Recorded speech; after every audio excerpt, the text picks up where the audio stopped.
Hello, welcome back to Suburban Hunt 365. I am DJ, and we are finally back in the reloading room again today.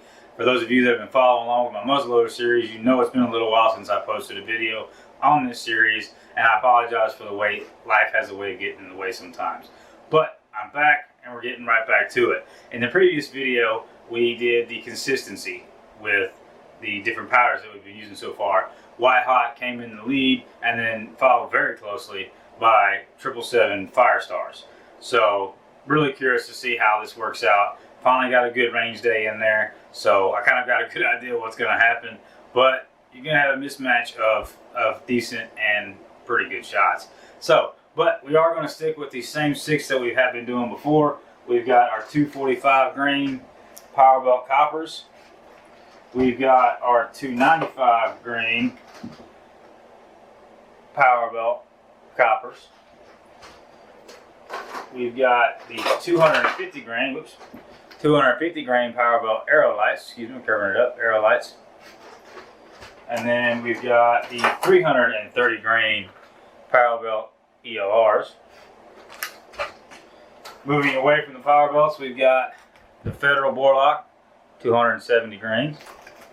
And last but most certainly not least, we've got Hornday board drivers coming in at 290 grains. So it's the same six that we've been doing before, and I apologize for the AC sound in the background. It is a very hot June day here in Tennessee, so just gonna have to bear with me for the sound.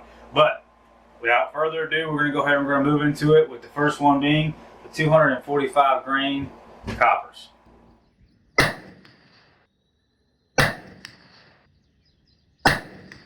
Alright, started off pretty strong with that last one dropped low.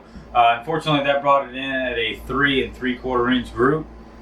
Not great, but so far that's kind of what we've seen with these pellets. That's kind of that size group is what we're getting. So not awesome, not awesome.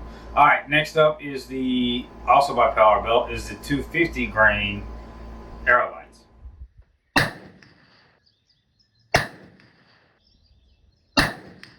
Alright, not too shabby. The 250 grain AeroLites came in right there at 3 inches, but it's a nice group. It's all right there. You don't have one flyer or one bad shot off that's throwing this whole group off. It's pretty consistent with that. So that's a pretty decent group at 100 yards, 3 inch group. Definitely put down a deer, right? That's ultimately what we're after, is harvesting the deer. So, well, anymore, let's go ahead and go to the 295 grain. These are the coppers as well. Check it out.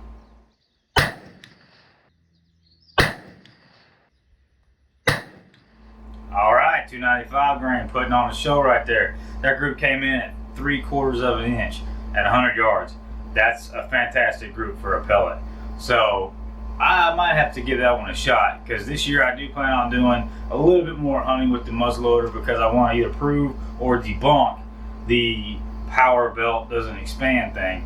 I'm a firm believer of shot placement, and as long as you can put that shot down range, that you should be able to harvest deer with good shot placement. So I really want to do a little bit more hunting this year with muzzleloaders while putting so much time and effort into these.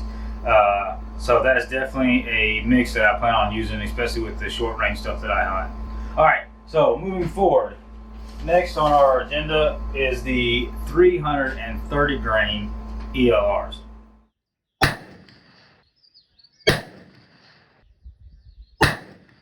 Alright, last of the PowerBelt is that 330 grain ELR. That's not a bad showing. That group came in at 2 inches.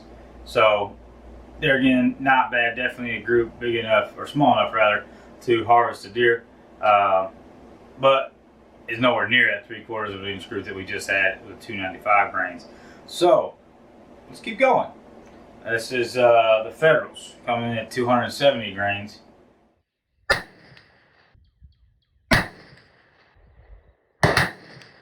Oh, that didn't turn out like I thought it was going to. Alright, that was the Federal Borlocks. That came in at 4 3/4 of an inch. That's going to be the biggest group of the day, I'm pretty sure. I mean, we got Hornady's next, but 4 3/4, that's a heck of a group. I expect a little bit better out of that, especially with the consistency of the pellets that we got out of the previous one.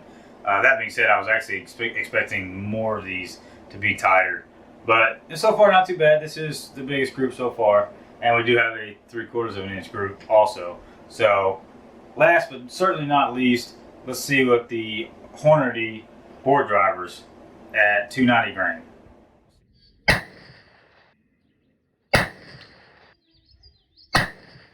All right, Hornday, bringing it in tight. That's what I like to see, especially with a non-PowerBelt round. I definitely want to use that one. I do kind of lean towards the Federal and the Hornday, mainly because of the stigma that PowerBelt does come with of not expanding.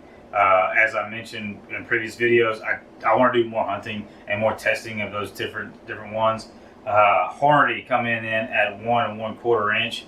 That's a pretty good group at 100 yards. Most of what I'm going to hunt is going to be within that range anyway, especially on WMA property. Most of them won't let you use rifle, so it's either shotgun or muzzleloader. Muzzleloader gives me a little bit more range to deal with than that shotgun does. So today's winner is going to be the 295 grain PowerBelt coppers. 3/4 of an inch group is kind of hard to beat. So that is going to be our winner for today. So the next video that we're going to be doing is going to be the 4 pellets of the 777 FireStar. That actually grain wise comes in about closer to 130 than it does to 150. So it's not quite as much grain weight as what we're used to seeing with the other pellets.